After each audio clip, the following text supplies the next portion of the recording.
सबसे पहली बात तो गाय माता को जानवर की श्रेणी में रखा ही नहीं है। ओके। गाय माता पशु नहीं है। उसके लिए एक श्लोक है कि तिलम न धान्य पशव न गाव। ओके। यानी कि तिल, जो सेसेमे सीड्स होते हैं, तिल धान में नहीं आते हैं, यानी अन्न में नहीं आते। उसी प्रकार गाय माता पशु की श्रेणी में आती नहीं है। ये हमारे शास्त्रों में लिखा है कि गाय माता के जो पंचगव्य हैं, यानी कि दूध, दही, घी, गोमूत्र और गोबर, ये सर्वश्रेष्ठ सात्विक आहार है।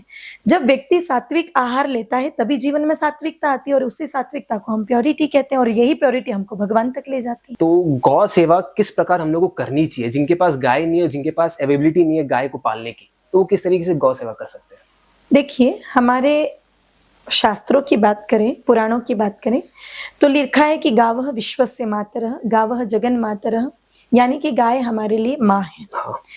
तो गौ माता की सेवा मातृत्व भाव से, कि हमारे हृदय में भाव हो कि गौ हमारी माँ है, उस भाव से करें। Hey, what's up, Set Store by Podcast family? This is me Ankit Somani from your platform Set Store by Podcast. Welcome you all to एक बहुत ही बेहतरीन और बहुत ही स्पेशल एपिसोड। गाय हमारी माता है, हमें दूध पीना चाहिए, हमें दही खाना चाहिए, हमें पनीर भी खाना चाहिए। ये सब बचपन से हम सुनते आ रहे हैं और रिलीजियस पर्सपेक्टिव में काफी कुछ सुना है गौ माता को लेके। बट क्या कभी किसी ने सोचा इसके पीछे का साइंस क्या, गौ माता की क्या महिमा है, गौ सेवा, गौ भक्ति क्या चीज है और हम उसे कैसे कर सकते हैं एज ए इंडिविजुअल और एज सोसाइटी, उसके क्या फायदे हैं? आइए इस एपिसोड में हम समझते हैं और इस एपिसोड में यही सब समझने के लिए हमारे साथ जुड़ने वाली हैं साध्वी श्रद्धा गोपाल सरस्वती जी, जिन्होंने अपना जीवन गौ भक्ति, गौ सेवा और गौ रक्षा के लिए डिवोट किया and currently she is running a great campaigns and activities for the safety of गौ माता। और शी इज अ ग्रेट गौ कथावाचक जिन्होंने गौ माता की महिमा को लेके काफी कुछ किया एंड करेंटली कर रही हैं। सो आइए इस एपिसोड के अंदर बहुत कुछ समझते हैं, उनसे बातचीत करके। एपिसोड अच्छा लगा तो लाइक से सब्सक्राइब जरूर करना। तब तक के लिए रिसर्च, रिबिल्ड, रिग्रो।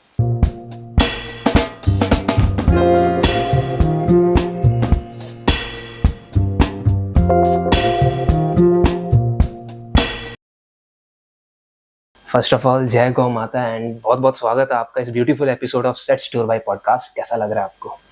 बहुत बहुत धन्यवाद। जय गौ माता। बहुत अच्छा लग रहा है क्योंकि आज आपके माध्यम से भगवती गौ माता की महिमा अन्य लोग भी समझ सकेंगे, जान सकेंगे और उनके जो संशय हैं वो मिट सकेंगे। जरूर। अब अगर मैं अपनी पर्सनल बात करूं तो मैं उस इन्वायरमेंट में पला भरा हूं जहाँ पे रिलीजियसली गौ माता को बहुत माना जाता है। बट सिंस जेनजीओस के मन में काफी क्वेश्चंस आते हैं रिगार्डिंग साइंटिफिक चीजों के डिपार्टमेंट पे, तो आप अगर बोलना चाहेंगे गौ माता का साइंटिफिक सिग्निफिकेंस क्या? देखिए, हमारे भारतवर्ष में आध्यात्मिक महत्व जो गाय माता का है वो तो सभी लोग जानते ही हैं, लेकिन क्योंकि हम जेनजी की बात करें तो वो हर चीज को लेकर प्रैक्टिकल होते हैं। वो केवल किसी ने कह दिया और मान लिया वैसा नहीं होता है। अगर हम साइंटिफिकली देखें तो भी गाय माता की बड़ी महिमा है। सबसे पहले गाय माता एकमात्र ऐसा प्राणी है जो ऑक्सीजन लेती है और ऑक्सीजन ही छोड़ती है। ऐसा कोई नहीं है। जैसे हम इंसान भी O2 लेते हैं और CO2 छोड़ते हैं, लेकिन गाय माता O2 ही लेती है और O2 को ही शुद्ध करके वापस छोड़ती है। तो ये हमारे एटमॉस्फेयर को, हमारे पर्यावरण को शुद्ध करने के लिए एक बहुत महत्वपूर्ण कार्य है। दूसरा, अगर हम उनके द्वारा प्रदत्त पंचगव्य की बात करें तो उनका भी साइंटिफिकली बहुत महत्व है। चाहे वो गोबर हो, गोमूत्र हो, दूध हो, घी हो, पनीर हो, सबका महत्व है। जितना भी डेयरी प्रोडक्ट गाय माता देती है उन सबका बड़ा महत्व है और साइंटिफिकली बहुत सारे रिसर्चेस भी हो रहे हैं जो इस बात को प्रूव करते हैं। यहीं पे मेरा नेक्स्ट क्वेश्चन आता है जी। काऊ डंग और काऊ जो गौमूत्र जी, इसको लोग सेवन भी करते हैं, गौमूत्र का खासकर। आयुर्वेदिक के अंदर इसके अंदर काफी इम्पैक्ट भी दिया गया इस चीज को लेके। तो इसके पीछे का रीजन क्या है? लाइक गौमूत्र में ऐसे क्या तत्व है जो इतने हाइजीनिक है? अगर हम आध्यात्मिक दृष्टि से देखें तो गौमूत्र में गंगा मैया का निवास बताया है। और अगर हम वैज्ञानिक दृष्टि से देखें तो गौमूत्र के ऊपर एक बहुत बड़ा रिसर्च हुआ था जूनागढ़ एग्रीकल्चर यूनिवर्सिटी के द्वारा, और उसके 12 डॉक्टरों की एक पैनल थी जिनके प्रमुख थे डॉक्टर गोयनका जी। उन्होंने मिल करके और रिसर्च किया 400 गौ माताओं पर, देसी भारतीय नस्ल की गौ माताओं पर। और उनको ये बात समझ में आई कि गौमूत्र में 388 प्रकार के 388 टाइप्स एलिमेंट्स ऐसे होते हैं जो 174 टाइप ऑफ डिजीज, जिसमें कैंसर जैसी बड़ी बड़ी बीमारियां शामिल है, वो भी ठीक हो सकती हैं। और ये आजकल मॉडर्न एलोपैथी भी इस चीज को स्वीकार कर चुकी है। अब अगर मैं काऊ डंग की बात करें, उसको पुराणों में भी लिखा गया है कि वो नेगेटिविटी दूर करती है। तो अगर हम बात करें, पहले गोबर से घर लिपे हुए थे, आंगन लिपे हुए थे, जो नेगेटिव एनर्जी को, नकारात्मक ऊर्जा को दूर करते थे, और इसी चीज को आप प्रूव भी कर सकते हैं। जैसे अगर आप ढेर लें गाय माता के गोबर का, ओके। और उसके बीच में आप एक मोबाइल को कवर करके रख दें, और आप अन्य किसी पशु का, जैसे भैंस का मल लिया, उसके अंदर आप मोबाइल रख दें, और एक तीसरे फोन से आप जब घंटी करेंगे, तो जो मोबाइल भैंस के मल के अंदर है, उसमें रिंग बजेगी, और जो गाय माता के गोबर में, काऊ डंग के अंदर जो है, उसमें रिंग नहीं बजेगी, क्योंकि वो एंटी रेडिएशन का काम करता है, वो जैमर का काम करता है। और इसी चीज को जब भोपाल गैस कांड हुआ था लगभग 30 साल पहले, उसमें मिथाइल आइसोसाइनेट नाम की एक जो हानिकारक गैस है, वो रिलीज हुई थी एक गैस रिफाइनरी से। तो इस बात को रिसर्च हुआ और पता चला कि आसपास के जो स्लम्स में रहने वाले लोग थे, उनको अपेक्षाकृत कम प्रभाव पड़ा उन पर। एग्जैक्टली, रेडिएशन ब्लॉक हो गया था उनके घर पे, क्योंकि वो काऊ डंग से लपेटे हुए थे। हाँ जी, हाँ जी। मतलब सच अ ग्रेट स्टोरी। बचपन से हम लोग ने ये सुनते हैं कि गौ हमारी माता है, गाय हमारी माता है। तो ये जो माता का, ये मदरहुड का जो टाइटल है, वो क्यों मिला? देखिए, माता कौन होती है? जो बच्चे का पालन पोषण करती है, उसी को हम माँ कहते हैं। गाय माता को माता इसीलिए कहते हैं कि ये पूरा जो ब्रह्मांड है, वो 5 तत्वों से बना हुआ है। इवन कि हमारा शरीर भी 5 तत्वों से बना हुआ है। जल, वायु, अग्नि, पृथ्वी और आकाश। ये 5 चीजें मिलकर के संपूर्ण ब्रह्मांड की रचना करते हैं। इन 5 को पोषण गाय करती है। अच्छा। इसीलिए उनको माता कहते हैं। सबसे पहली बात ये है। दूसरी बात कि गाय माता जब दूध देती है, तो ये बिल्कुल भेद नहीं करती है कि मैं अपने बच्चे को दूध पिलाऊंगी, मैं किसी और को नहीं पिलाऊंगी। वो सभी को एक समान, उसमें कोई रिलीजियस का कोई भेद नहीं है कि कोई हिंदू ही पिएगा या मुस्लिम ही पिएगा या सिख ही पिएगा या ईसाई पिएगा। जो भी उनकी सेवा करेगा और दूध निकालेगा, वो उनको देगी बिना भेद किए हुए। तो केवल अपने बच्चों का नहीं, सभी का पोषण करती है, वो इसीलिए भी माँ है। एक हाइपोथेटिकल सिनेरियो हम लोग अज्यूम करते हैं। सपोज करते हैं एक व्यक्ति मन से बहुत साफ है, मन से बहुत खुश है, वो गौ माता की सेवा करने जाता है, एंड गौ माता उसको गुस्से में सींग मार देती है। तो उसके मन में ये उत्पन्न आता है कि यार गौ माता मेरे से नाराज है, मेरे से गुस्सा है। तो ये सब क्या है? ये सब पे क्या कहना चाहेंगे आप? जी, ये बहुत अच्छा प्रश्न है।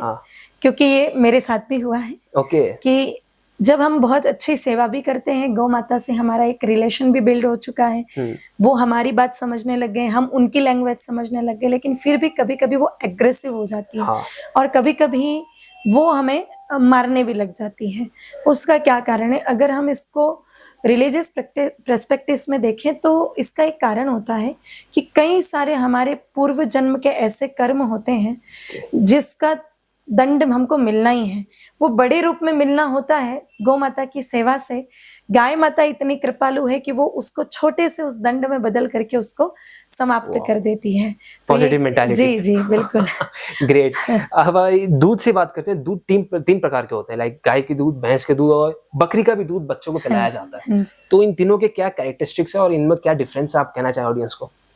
जी, देखिए, अगर हम पीने योग्य की बात करें तो गाय माता का दूध बेस्ट होता है। हाँ, आयुर्वेदिक दृष्टि से कहीं कहीं बकरी के दूध की भी बात बताई है। कुछ स्पेसिफिक बीमारियों में बकरी के दूध को भी लिया जाता है। लेकिन अगर हम रेगुलर बेसिस पे बात करें, हाँ, कोई स्पेशल कोई बीमारी है, उसके इलाज में आप एज ए मेडिसिन ले रहे हैं बकरी का दूध, तो उसमें कोई प्रॉब्लम वाली बात नहीं है। लेकिन अगर हम रेगुलर बात करें तो गाय माता का दूध बेस्ट है, क्योंकि भैंस के दूध में फैट अधिक होता है। हाँ, सच बात है। तो वो पचने में इतना डाइजेस्टिव नहीं होता है वो, इसीलिए वो हमेशा भारीपन रखता है, कफ की बीमारी ज्यादा हो सकती है। और गाय माता के दूध में फैट कम होता है, बैड फैट जो होती है वो कम होती है। अब अगर आज के डेट में बात करें, डेयरी प्रोडक्ट्स में बहुत मिलावट आना चालू हो जी। अब ये भरोसा नहीं रहता कि ये जो दूध आ रहा है हम लोग के घर पे, ये सही दूध है कि नहीं। इनफैक्ट वेस्टर्न मीडिया के अंदर व्हाइट पॉइजन के नाम से दूध को बोलना चालू कर दिया जी। इन सबको हम लोग कैसे हटा सकते हैं, और कोई तरीका है कि हम लोग गेस कर पाए कि ये सही दूध है, ये शुद्ध दूध है? देखिए, शुद्धता का तो एक ही प्रमाण है, अगर हमारे सामने नहीं है तो हम रोज तो किसी भी दूध को लैब में टेस्ट कराने से रहे। तो शुद्धता की एक ही पहचान है कि हम स्वयं गोपालन की ओर बढ़े। तो अब ये कैसे पॉसिबल है? बहुत सारे तरीके हैं उसके। जैसे आसपास में जो गौशालाएं हैं, वहां से हम अपने सामने खड़े रह करके दूध निकलवाते हुए ला सकते हैं। दूसरा, अगर आप कैपेबल हैं तो कोई 10 मित्र हो गए, 15 मित्र हो गए, ये फ्रेंड्स आपस में मिल करके कोई भी एक कॉमन जगह को लीज पे ले सकते हैं, या फिर उसको अगर कैपेबल हैं तो उसको खरीद सकते हैं।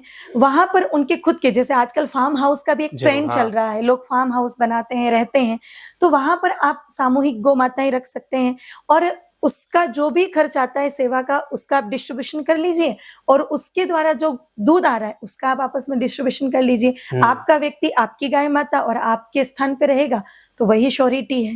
एग्जैक्टली, बट ये सब के लिए इंटरेस्ट आना जरूरी है हाँ जी। कि हम लोग को गौ माता को पालना है, हम लोग को उनको सेवा करनी है। तो ये गौ सेवा की ये जो इंटरेस्ट है वो कैसे उत्पन्न करे अपने मन के अंदर? देखिए, इंटरेस्ट कई चीजों में हम बात करें तो आज हमारी आवश्यकता भी है, ये केवल इंटरेस्ट की बात नहीं है। हर व्यक्ति को सुबह उठते ही चाय चाहिए, कॉफी चाहिए, दूध चाहिए, हर व्यक्ति को पनीर खाना है, हर व्यक्ति को आप डेयरी प्रोडक्ट जो भी देखें, दही चाहिए, सबको चाहिए। तो ये केवल इंटरेस्ट की बात नहीं है, ये हमारी आवश्यकता है, और जब आवश्यकता है तो उसकी पूर्ति के लिए हमें कुछ तो कदम उठाने ही पड़ेंगे। वो पैकेट दूध और ये जो अपने नॉर्मल दूध है, इनमें क्या डिफरेंस है, और क्या डिफरेंस आपको लगता है सही है, कौन सा दूध? देखिए, कोई भी डेयरी का दूध आता है तो उसको संरक्षित करने के लिए, क्योंकि वो फ्रेश तो है नहीं, तो उसमें कुछ तो प्रिजर्वेटिव्स मिलाए ही जाते हैं, और वो हमारे शरीर को नुकसान करता है। ये तो आज साइंटिफिकली भी प्रूवन है कि जितने भी प्रिजर्वेटिव हैं वो हार्मफुल है हमारी बॉडी के लिए। तो इसीलिए जो फ्रेश मिल्क है वही हमारे लिए बेस्ट है। और उसके लिए आवश्यकता है कि गौ पालन की और लोगों को अग्रसर किया जाए। जर्सी काउज एंड जो अपनी देसी काउज है, इन लोग दोनों ने अपने दूध देते हैं, बट सबसे प्योर दूध किसका है? क्योंकि आउट ऑफ इंडिया में जर्सी काउ का दूध बहुत लिया जाता है, वो पैकेट्स के अंदर भी दिए जाते हैं, एंड कैफेज जितने भी रेस्टोरेंट्स सब उसमें वही यूज होता है। तो आपके हिसाब से क्या सही है? देखिए, अगर हम साइंटिफिकली भी देखें तो 2 प्रकार के दूध होते हैं, A1 टाइप मिल्क और A2 टाइप मिल्क। एग्जैक्टली। जो इंडियन ब्रीड काउ होता है उसका जो मिल्क होता है वो A2 टाइप होता है, और जो जर्सी या फिर जो भी विदेशी नस्ल के हैं, केवल जर्सी नहीं, हॉलस्टाइन, रेडडेन और फ्रीजियन, ऐसी बहुत सारी नस्लें होती हैं, अगर उनका बात करें तो वो A1 टाइप मिल्क होता है। अगर हम साइंटिफिकली इस रिसर्च को देखें, आप गूगल भी कर सकते हैं, A2 टाइप जो मिल्क होता है वो हमारे शरीर में इम्यूनिटी बढ़ाता है, रोग प्रतिरोधक क्षमता बढ़ाता है, और A1 टाइप मिल्क होता है वो सिजोफ्रेनिया, ऑटिज्म जैसी खतरनाक बीमारी करता है। The national cancer institute of America की रिपोर्ट है कि अगर लगातार व्यक्ति जर्सी का दूध पिए तो उसके शरीर में डायबिटीज और कैंसर होने की संभावना 22.5% बढ़ जाती है। रिपोर्ट है। और आप देखिए, हमारे भारत में पहले के समय में आपने सुना होगा कि हमारे दादा परदादा जो हुआ करते थे, उनमें मीठा खाने का कंपटीशन हुआ करता था कि कौन कितना ज्यादा मीठा खा लेता है। सही में? हाँ, कि कौन कितने ज्यादा लड्डू खाएगा, कौन कितना ज्यादा मीठा खाएगा, ऐसा कंपटीशन हुआ करता था। पर उस समय किसी को डायबिटीज नहीं हुआ करती थी, कभी शुगर का नाम ही नहीं सुना था। और जैसे ही जर्सियों का प्रभाव बढ़ा, 1963 में पहली बार जर्सी इंडिया में आई थी, और उसके बाद अब धीरे धीरे तो सब जगह जर्सी का ही प्रभाव बढ़ गया है। एग्जैक्टली, मतलब अब इंडिया वर्ल्ड के अंदर सबसे मोस्ट डायबिटिक कंट्री भी कहा जाता है। हाँ जी, उसका एक कारण ये भी है। अब अगर हम लोग गौ सेवा, गौ भक्ति की बात करें, तो गौ सेवा किस प्रकार हम लोग को करनी चाहिए? जिनके पास गाय नहीं है, जिनके पास अवेलेबिलिटी नहीं है गाय को पालने की, तो वो किस तरीके से गौ सेवा कर सकते हैं? देखिए, हमारे शास्त्रों की बात करें, पुराणों की बात करें, तो लिखा है कि गावः विश्वस्य मातरः, गावः जगन मातरः, यानी कि गाय हमारे लिए माँ है। तो गौ माता की सेवा मातृत्व भाव से, कि हमारे हृदय में भाव हो कि गौ हमारी माँ है, उस भाव से करें। और जैसा कि आप पूछ रहे हैं कि जो स्वयं गाय माता नहीं रख सकते वो किस प्रकार से सेवा करें, तो उसका एक उपाय यह है कि हर व्यक्ति एक एक गौ माता के गोद चले जाए। इसका अर्थ होता है कि एक गाय माता जी को वो अडॉप्ट कर ले, यानी कि हमारे पूरे भारतवर्ष में बहुत सारी गौशालाएं चलती हैं, जरूर, तो उसमें एक एक गाय माता जी की सेवा का जितना भी खर्च आता है वर्ष भर का, चारे का, पानी का, उनके आहार का, उनकी औषधि का, उनके सेवा करने वाले जो ग्वाले हैं उनके पेमेंट, ऐसा बहुत सारा खर्च होता है, एक्सपेंसेस होते हैं। तो एक एक गाय माता की सेवा का खर्च अगर एक एक व्यक्ति ले ले, तो प्रत्यक्ष घर में रखकर सेवा नहीं कर सकता है, लेकिन गौशाला में गौ माता रह रही हैं, तो सेवा उनके द्वारा ही वो मानी जा रही है, क्योंकि कुछ चीजें समय के साथ में परिवर्तित होती है, तो समय के साथ सेवा का स्वरूप भी बदलता है। तो अगर हम लोग रिलीजियस पर्सपेक्टिव में देखें इस चीज को, गौ सेवा से क्या फल मिलता है कर्म के अंदर? देखिए, वैसे तो अगर हम इस चीज को थोड़ा सा ऊंचा उठ करके देखें तो किसी भी लाभ के लिए हमें कोई सेवा नहीं करनी चाहिए, Sure. क्योंकि सेवा निस्वार्थ है तो ही सेवा है। अगर आपका इसमें ये भी स्वार्थ है कि मैं गौ सेवा करूं और मुझे स्वर्ग मिल जाए, मुझे वैकुंठ मिल जाए, तो ये भी तो स्वार्थ हुआ ना। हाँ, और एक टाइप से तो फिर ये सेवा कैसे हुई? जहां स्वार्थ आ गया तो फिर तो सेवा शब्द ही खत्म हो गया, फिर तो उसका अर्थ ही समाप्त हो गया। हाँ। आप सेवा भी कर रहे हैं और उसके बदले में आप कुछ चाह भी रहे हैं, तो वो सेवा सेवा नहीं रही, वो स्वार्थ रहा। तो निस्वार्थ होनी चाहिए। बट फिर भी ग्रंथों में क्या लिखा है, सेवा करने से क्या फल मिलते हैं अपने को? ग्रंथों के भगवान अनुसार? मिल सकते हैं, परमात्मा मिल सकते हैं, Okay. आपके इष्ट आपको मिल सकते हैं। परमात्मा की तरफ जाने वाले मार्ग में सबसे बड़ी सहायक गौ माता है, क्योंकि आप इस चीज को सुनते हैं, जानते हैं, हम सब लोग मानते हैं कि जब तक व्यक्ति का मन निर्मल नहीं होता, यानी प्योर नहीं होता है, तब तक उसको परमात्मा की प्राप्ति नहीं होती है। हाँ। भगवान को प्राप्त करने के लिए कोई बहुत बड़े संसाधन की जरूरत नहीं है। भगवान कोई मटेरियलिस्टिक चीज नहीं है कि भगवान को आप बहुत अच्छा प्रसाद चढ़ा दो, बहुत महंगा प्रसाद चढ़ा दो, या भगवान को आप बहुत बड़ा चढ़ावा चढ़ा दो तो भगवान खुश हो जाएंगे। नहीं, भगवान केवल और केवल व्यक्ति की प्योरिटी देखते हैं कि वो कितना प्योर है, उसका हार्ट कितना प्योर है। और इस प्योरिटी को लाने का सबसे महत्वपूर्ण साधन गाय है। Okay. क्योंकि हमारे शास्त्रों में लिखा है कि गाय माता के जो पंचगव्य हैं, हाँ। यानी कि दूध, दही, घी, गोमूत्र और गोबर, ये सर्वश्रेष्ठ सात्विक आहार है। जब व्यक्ति सात्विक आहार लेता है तभी जीवन में सात्विकता आती है, और उसी सात्विकता को हम प्योरिटी कहते हैं, और यही प्योरिटी हमको भगवान तक ले जाती है। सच अ ब्यूटीफुल रिप्लाई। अब अगर हम बात करें, गौ माता के अंदर काफी भगवान का निवास रहता है, ऐसे हम लोग बचपन से सुनते आ रहे हैं। रिलीजियस पर्सपेक्टिव से कौन कौन से भगवान किस किस अंग में रहते हैं गौ माता के? अगर आपको इसका पूरा व्याख्यान चाहिए तो आप लोग वराह पुराण का इसका अध्ययन कर सकते हैं। Okay. वराह पुराण में एक एक अंग का वर्णन है कि कहाँ पर क्या है। जैसे दंतेशु मरुतो देवा, जिह्वायाम तो सरस्वती, यानी कि गाय माता के दंत पंक्तियां जो होती हैं उसमें, यानी दांतों में मरुदगण रहते हैं 49, यानी 49 मरुद जो देवता बताए हैं वो उनके दांतों में रहते हैं। जिह्वा पर सरस्वती मैया रहते हैं।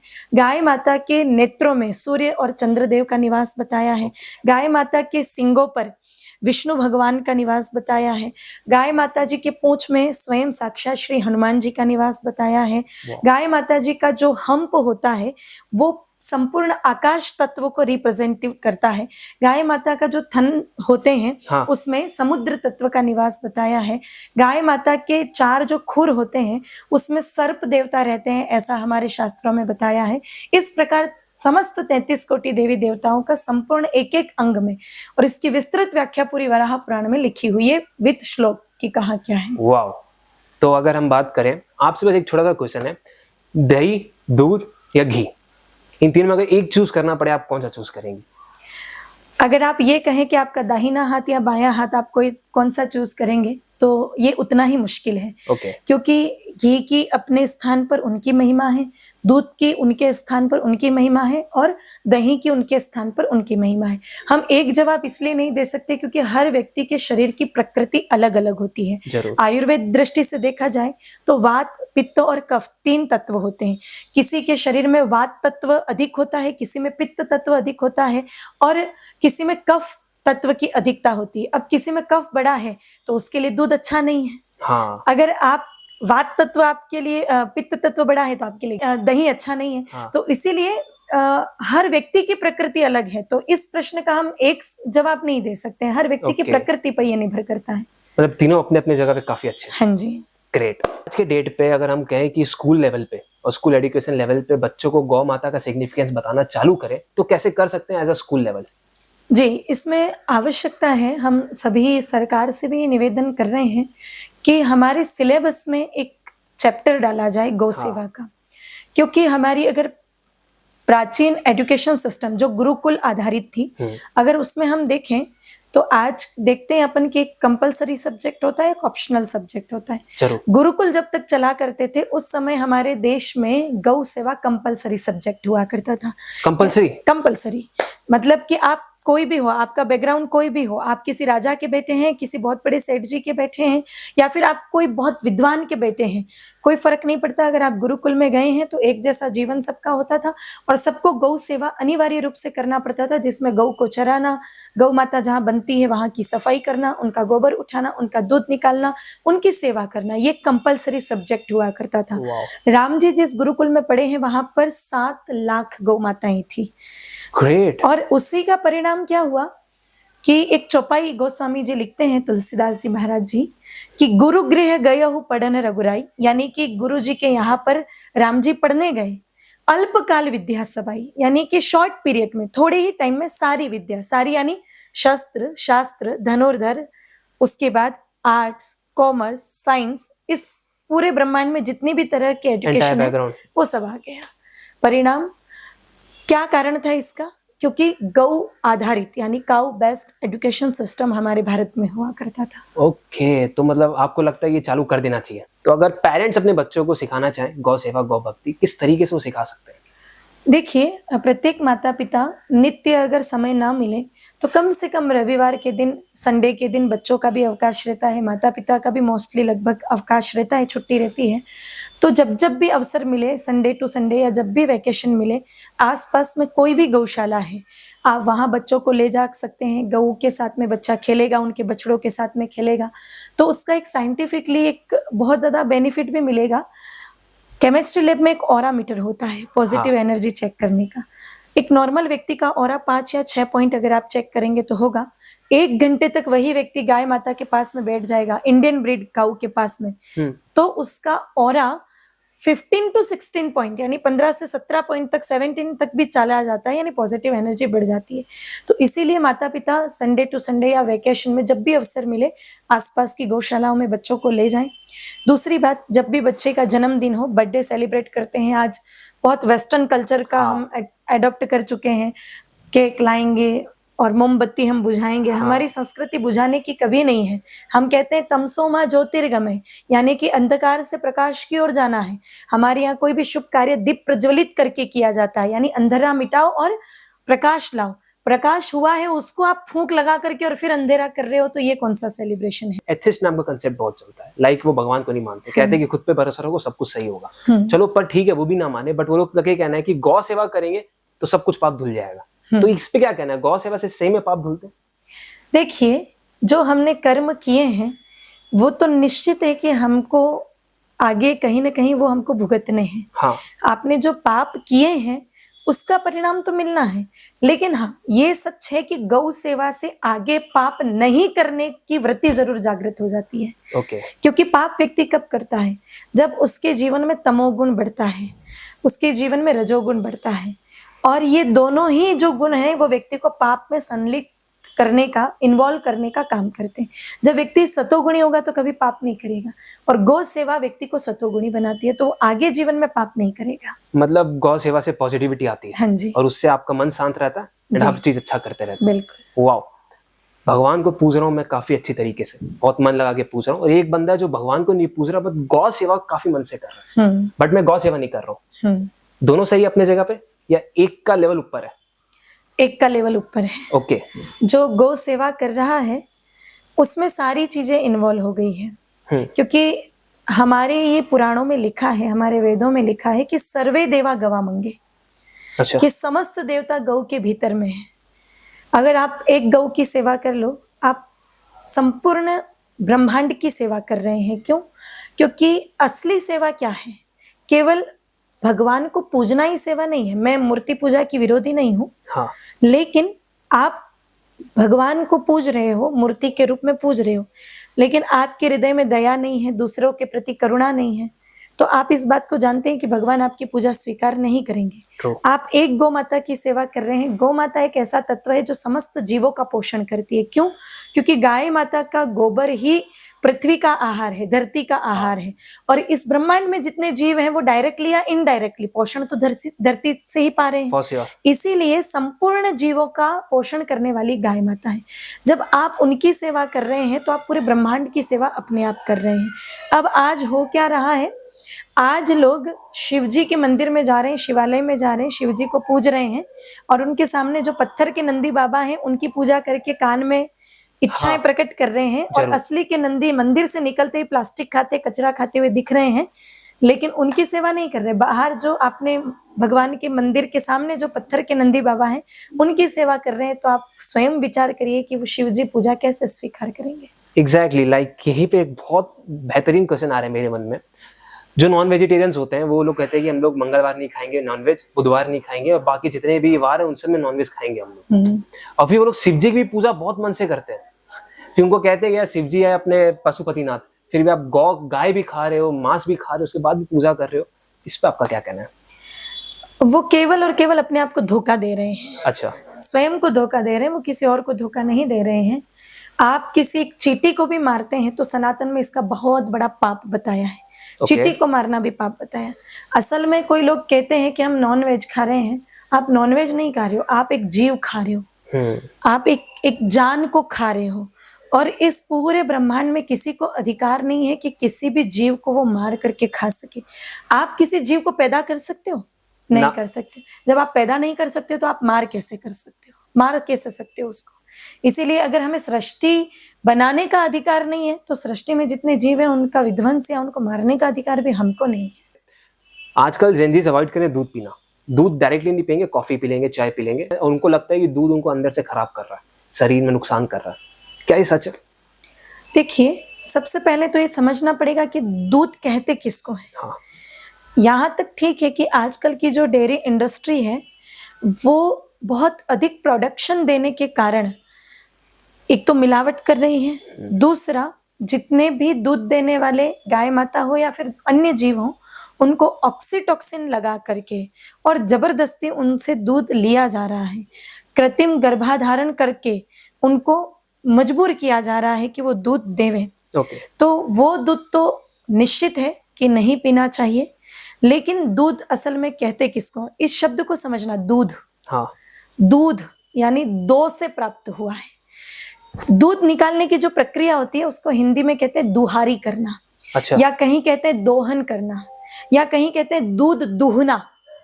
अब इस शब्द को समझिए, दूध दुहना यानी दो थनों से प्राप्त करना। अच्छा, इसीलिए नाम पड़ा है दूध, यानी कि दो थनों से प्राप्त हो रहा है। अगर दो थनों का दूध बछड़े बछिया को पिलाया है, वो पूरी तरह से संतुष्ट है, उसके बाद बिना पैर बांधे उनकी मर्जी हो तो ही दूध हमने निकाला है। कोई जोर जबरदस्ती हमने नहीं किया, किसी प्रकार का ऑक्सीटॉक्सिन नहीं लगा, इवन कि उनके पैर भी नहीं बांधे, उनके गले में रस्सी भी बांधने की भी जरूरत नहीं है। ओके। गाय माता आप दूध निकालोगे अपने आप खड़ी रहेगी, वो हिलेगी भी नहीं। तो दो थनों का दूध बछड़ा बछिया पहले पी चुका है, उसके बाद आप दो थनों का दूध वैदिक रीति से निकाल रहे हैं बिना बांधे, तो फिर आप उस दूध को पीने के अधिकारी हैं। अभी मैं आपके चैनल के माध्यम से इस बात को भी क्लियर करना चाहूंगी कि कई सारे जेंजीज इस बात को भी सुन रहे हैं और समझ रहे हैं कि गाय या भैंस के दूध पर पूरा अधिकार उसके बच्चे का है, हमें बिल्कुल नहीं निकालना चाहिए। इस चीज को आप अच्छे से समझिए। ये वो लोग हैं जिन्होंने कभी खुद ने कोई पशुपालन या गोपालन नहीं किया। आप कहीं जाकर के देखिए, आप खुद करके देखिए, अगर आप गाय माता के या भैंस के 4 थनों का दूध उसके बच्चे को पिला दोगे, वो बच्चा तीसरे दिन मर जाएगा। क्योंकि उसकी कैपेसिटी उतनी नहीं है, वो बीमार हो जाएगा और अंत में अगर आप लगातार दूध पिलाओगे 4-4 थनों का तो वो मर जाएगा। इसीलिए, और अगर आप नहीं निकालोगे तो गाय माता के थन खराब हो जाएंगे, तीसरे या चौथे दिन वो खराब हो जाएंगे, उसमें ब्लड आने लग जाएगा। इसीलिए निकालना बहुत जरूरी होता है।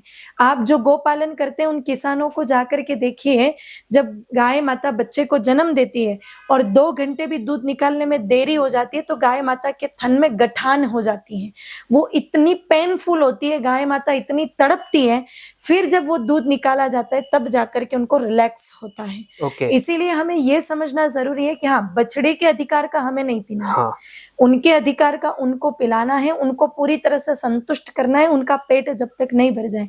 पर 4 थनों का दूध पिला दोगे तो वो मर जाएगा। एंड ये हर काउ पे एप्लीकेबल है, जर्सी हो, आउट ऑफ इंडिया वाली काउज हो या A1 A2 का सब? हाँ, सभी लोग। ओके, ये बहुत ग्रेट इंसाइट था, क्योंकि एज अ जेनजी मेरे को भी ये चीज नहीं पता थी। जी। वाह। जो व्यक्ति हर जानवर की रक्षा करता है, हर जानवर का केयर करता है, चाहे वो कुत्ता हो, बिल्ली हो, एक्सेट्रा जो भी है, तो उसको भी ये गौ सेवा करने का फल मिलता है। लाइक फॉर एग्जाम्पल, एक बंदा सिर्फ गौ सेवा कर रहा है और एक बंदा हर जानवर का ध्यान रख रहा है, इंक्लूडिंग गौ माता, तो दोनों बराबर। जी, हमारे धर्म ग्रंथों में सबसे पहली बात तो गाय माता को जानवर की श्रेणी में रखा ही नहीं है। हाँ, ओके। गाय माता पशु नहीं है। उसके लिए एक श्लोक है कि तिलम न धान्य पशव न गाव, ओके। यानी कि तिल, जो सेसेमे सीड्स होते हैं, तिल धान में नहीं आते हैं, यानी अन्न में नहीं आते। उसी प्रकार गाय माता पशु की श्रेणी में आती नहीं है। तो अगर आप बात करें कि सभी